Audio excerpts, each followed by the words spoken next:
Un día después de la celebración del Día de la Constitución, las reacciones y titulares no han parado de sucederse. Una de las más virales a lo largo de las últimas horas ha sido la de la presentadora del programa La Hora de la 1, Silvia Inchaurrondo, que de la mano del director del periódico Infolibre, Jesús Maraña, dejaron retratado al Partido Popular y Alberto Núñez Feijóo de la siguiente manera.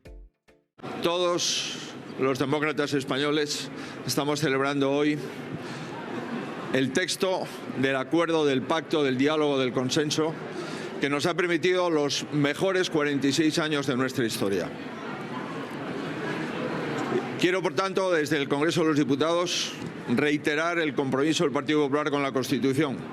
Somos un partido constitucionalista. Somos un partido que está orgulloso de la transición española. Somos un partido que está orgulloso de los ponentes de la Constitución y de todos los políticos de altura que durante la transición y posteriormente conformaron la España democrática, la mejor España. Quisiera hacer unas reflexiones sobre el momento actual que estamos viviendo y posteriormente asumir un compromiso. En relación con el momento actual que estamos viviendo, hoy podrán comprobar todos ustedes aquí en el Congreso de los Diputados que los socios del Gobierno no están.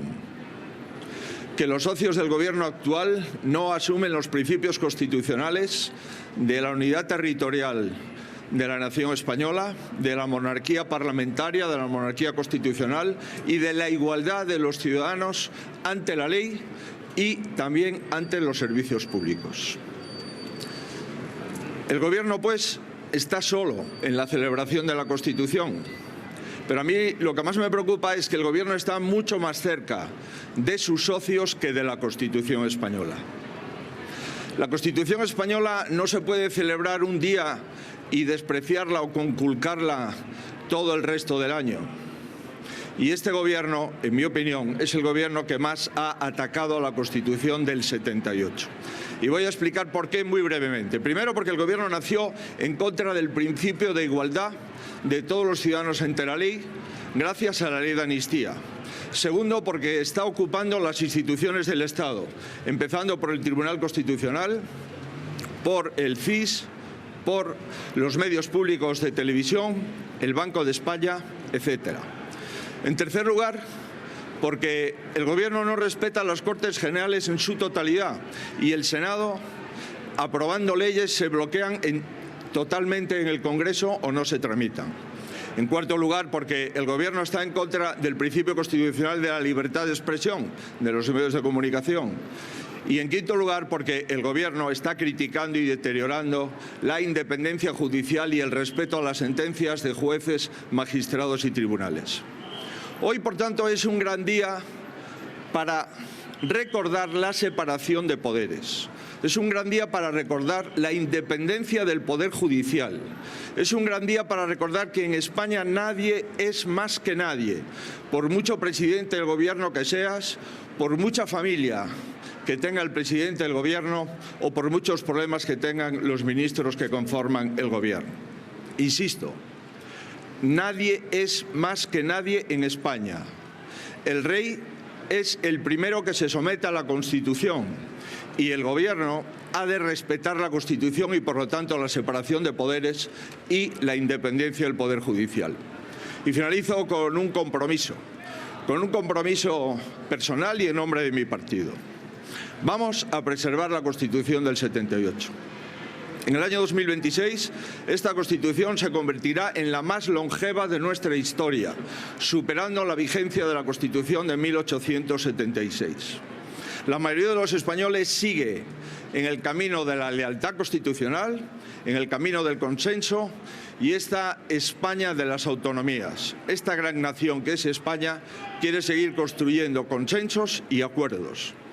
Por tanto, me comprometo a preservar la Constitución del 78, me comprometo a cumplir y hacer cumplir la Constitución y en las comunidades autónomas, en las 12 comunidades más Ceuta y Melilla que gobierna el Partido Popular, aquí está buena parte de sus presidentes, vamos a seguir preservando la Constitución y cumpliendo la Constitución. Es un orgullo como partido y es una obligación como demócrata asumir la Constitución y preservarla.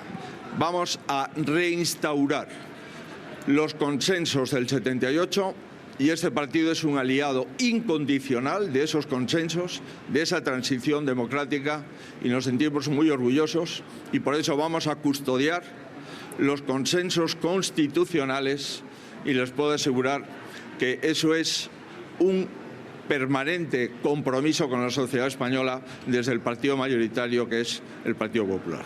Muchas gracias. A mí me gustaría que en el Día de la Constitución leyésemos el texto, insisto, porque creo que hay algunas ideas que pueden incluso parecer hoy en día, fíjense, revolucionarias. Y me gustaría también que hiciésemos historia, porque la Constitución se votó hace 46 años. Y hace 46 años el voto de Alianza Popular se partió en 3 frentes. De los 16 diputados que tenía Alianza Popular, 8 votaron a favor de la Constitución, 5 de ellos votaron en contra y 3 de ellos se abstuvieron. Es decir, es importante volver atrás y ver el origen de las fuerzas políticas actuales, qué pensaba de la Constitución que hoy nos rige 46 años después y cuál fue el sentido de su voto. Jesús. Yo creo que es importante lo que acabas de hacer. Los únicos votos en contra que tuvo en el Congreso de la Constitución fueron 5 de Alianza Popular y 1 de Euskadiko Ezkerra, cuando era el partido de los polimilis de ETA, ¿no? Bueno, por lo tanto, por uno hay que alegrarse de la evolución y de que hoy el PP esté en la, bueno, pues en el camino constitucional. Estuvo allí también. Sí. Y dicho esto, yo creo, mientras escuchaba a Feijóo, estaba escuchando lo que 10 minutos antes había dicho Salvador Illa y habíamos elogiado, ¿no? Que nadie se apropie de la Constitución. Y este discurso de Feijóo ha intentado una vez más apropiarse de la Constitución, viniendo de donde viene. Cada uno tiene que asumir su historia y, bueno, calificando y aportando detalles que para mí muchos de ellos son como mínimo forzados o falsos incluso, para decir que los demás no están en la Constitución. Los que están gobernando no están con la Constitución. Eso es un discurso arriesgado, pero es en la estrategia política que está, porque si hablamos del cumplimiento de la Constitución, si uno se ejerce de defensor de ella, hay que demostrarlo, por ejemplo, pues no permitiendo que durante 5 años y medio esté bloqueado un órgano constitucional, por ejemplo, ¿no? Y podríamos hablar de otras cuestiones que podrían haberse desarrollado mucho más. Y luego lo que decía Raquel es verdad, es que hasta ahora no ha habido ninguna decisión del gobierno actual ni de los socios que lo han apoyado que esté fuera de la Constitución. Es decir, eso no es real. Y luego cuando se habla de los socios, es decir, es que sus socios no están, hombre, ni el suyo. Es decir, es que como mínimo hay que asumir la realidad de que quienes no están hoy allí no están ni los socios del gobierno independentistas ni el socio principal del PP, con el que es la única posibilidad que ha tenido de gobernar en comunidades autónomas y, por lo que dicen las encuestas, la única que tendría incluso si se votara hoy, o sea, se adelantaran elecciones, ¿no?